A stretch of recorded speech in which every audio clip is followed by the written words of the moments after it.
Those words were Terra Sancta, or Holy Land, he told CNN in a 2000 interview. So what is Terra Sancta? The answer varies depending on whom you ask. All three Abrahamic faiths lay claim to parts of Jerusalem's Old City. The imposing stone walls are home to the holiest sites for Judaism and Christianity and the third most important site in Islam. But no piece of real estate is more contentious than a hill in the city's southeast corner. The first indication of that complexity might be the fact the compound that sits atop the hill goes by two different names. For Jews, it is known as the Temple Mount. For Muslims, it is the Noble Sanctuary. Its religious significance dates back to the very beginning, not just of Jerusalem, but of existence, at least as far as the Bible is concerned. At the very heart of the Temple Mount/Noble Sanctuary is the foundation stone, the point at which the Old Testament holds that the world was created. It is also here that the biblical patriarch Abraham came to sacrifice his son Isaac as a test of faith. Later, two Jewish temples would be erected on this spot.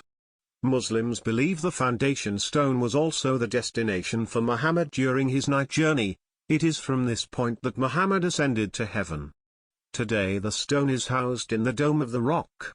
The adjacent mosque, Islam's third holiest, is called Al-Aqsa, which means the farthest in Arabic. Each story connected to the Temple Mount/Noble Sanctuary has increased the site's significance to the Abrahamic religions, while heightening its sensitivity.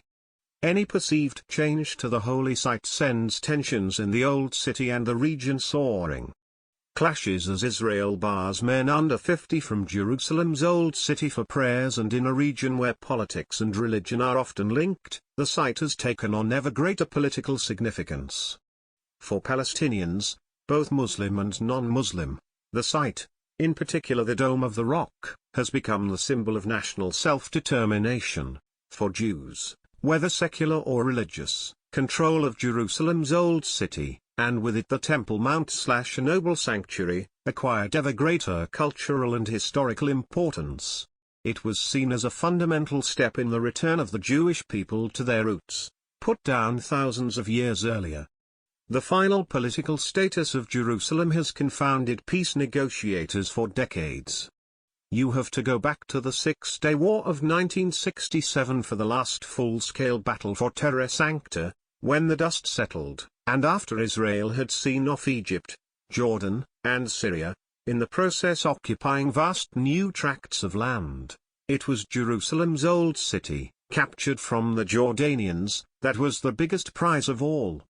In a celebration of victory during the war, Israeli soldiers raised the country's flag over the Dome of the Rock. Within minutes, Israel's defense minister ordered the flag removed, careful not to turn a political war into a religious struggle. How the Six-Day War reshaped the Middle East. How the Six-Day War reshaped the Middle East. Sensitive to the potential explosiveness of the location, Israeli officials met with the Jordanian Waqf, the body that managed the site, and came to an agreement on the status quo that has existed, uneasily at times, to this day. The agreement saw the Temple Mount/Noble Sanctuary remain under Israeli security control, but the Jordanian Waqf has remained the custodian, determining who is allowed to pray there. While Jews and Christians are permitted to visit, only Muslims are allowed to pray. It has always remained a potential flashpoint. In September 2000, when then Israeli opposition leader Ariel Sharon made a visit to the holy complex, he said it was to reassert the right of Jews to visit the site. But it was widely seen as a confrontational political act, and it helped spark an already combustible situation into a full Palestinian uprising, known as the Second Intifada. Roughly 1,000 Israelis and more than 3,000 Palestinians were killed until it finally subsided in 2005. 10 years later, a round of violence that began in late 2015 saw the Damascus Gate entrance to the Old City of Jerusalem become one of the hottest flashpoints. A series of Palestinian attacks on Israeli police led to Israel shutting down the once thriving market that was a hallmark of the historic site. New tensions over Old City. July 2017 brought yet more tension after 3 Arab-Israeli men killed 2 Israeli police officers in the Old City. The 3 assailants were also shot dead. Israel closed the Temple Mount/a noble sanctuary to everyone but Israeli security officials.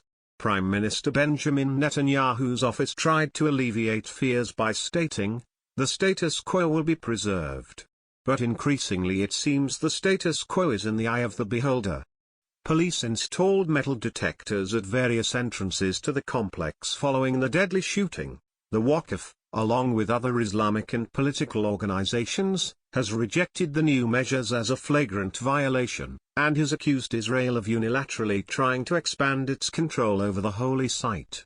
Israel says the move was to prevent weapons from being stashed on the Temple Mount/a noble sanctuary. Since the new measures, protests have sprung up in the Old City and in the West Bank. Jordan and other Arab countries have called on Israel to remove the new security measures.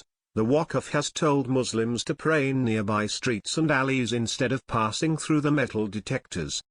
In the meantime, Palestinian officials warn that, without heeding their calls for a return to the status quo, the security situation could quickly deteriorate as calls for additional protests mount.